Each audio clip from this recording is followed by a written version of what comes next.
So we've talked a lot today about AI and how it's permeating and all the different innovative ways we can use it. What I'm going to talk a little bit about is using it ethically.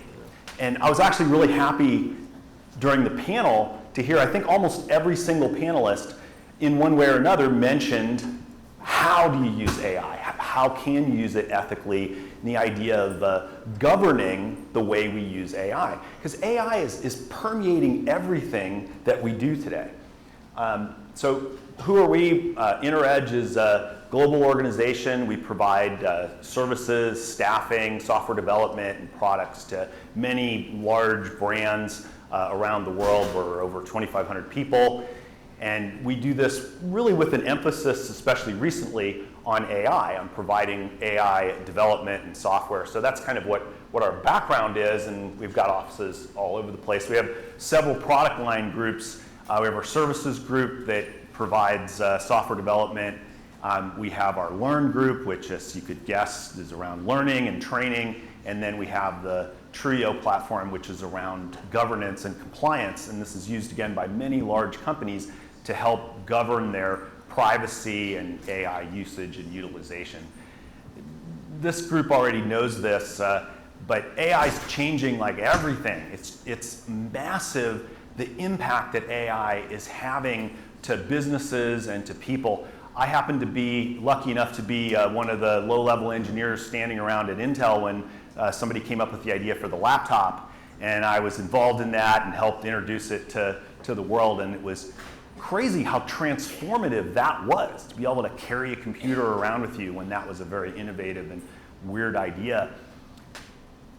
AI is dramatically more impactful to the world than even for me what was the craziest idea I ever saw.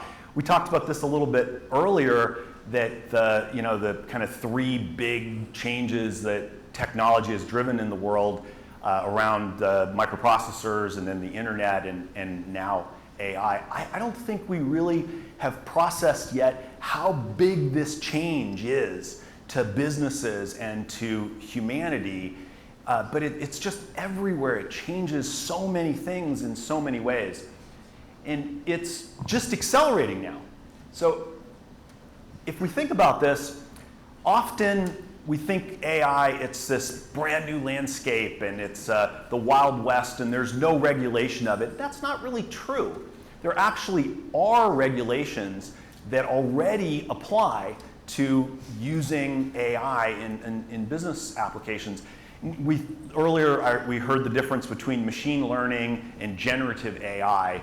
Machine learning, we've been doing that for a long time. At Intel, we have steppers that are much more efficient now because of the AI that's applied to them.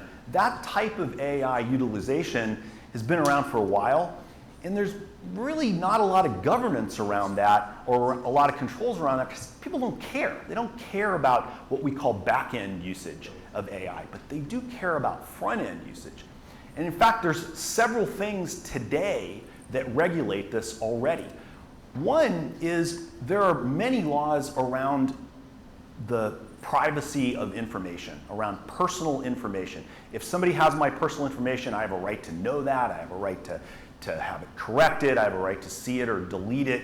You're not exempt from these laws because you're using a generative AI model or because perhaps that was trained by public information. So you're still subject to the laws around privacy and around personal information. There's also lots of laws around automated decision making.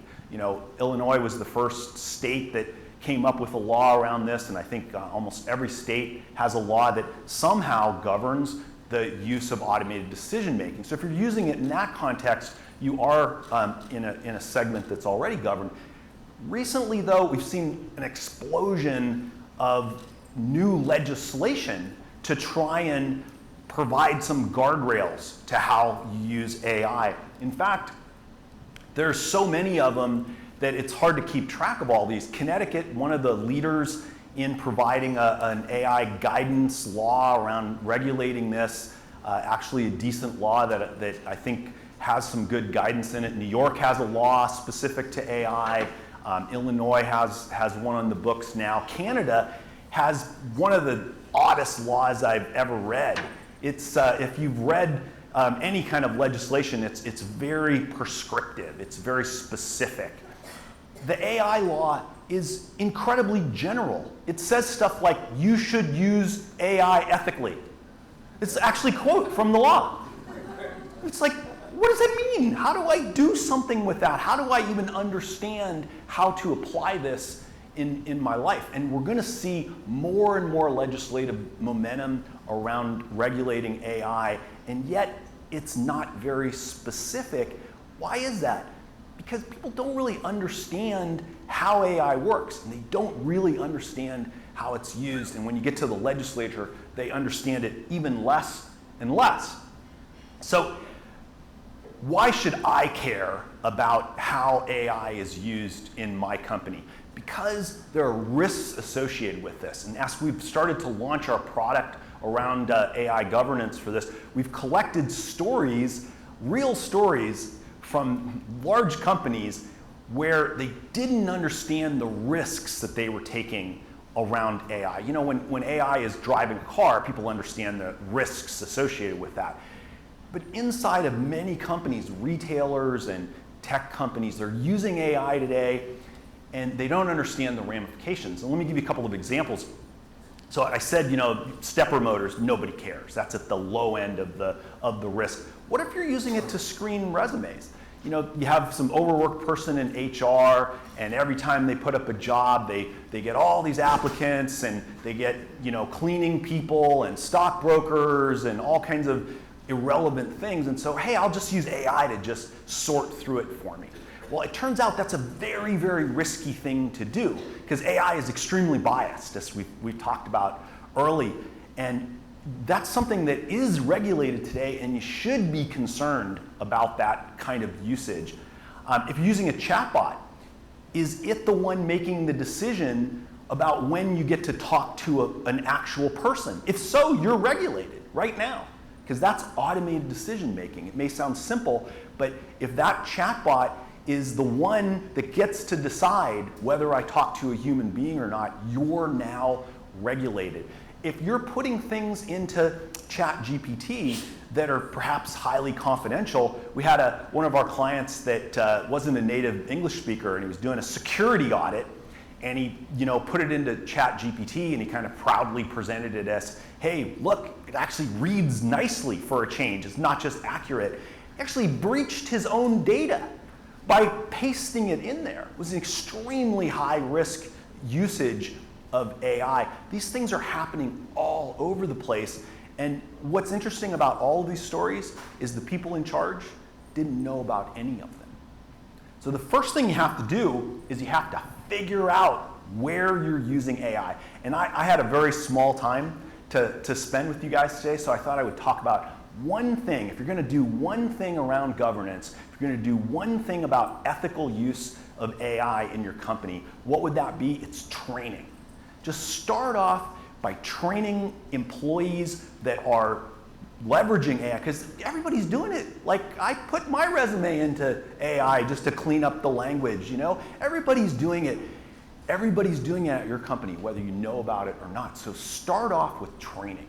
Just tell them that they need to consider the ethical implications of using AI. They need to consider the confidentiality of the information that they're using and leveraging when they start building these new innovative content creators that are kind of crazy.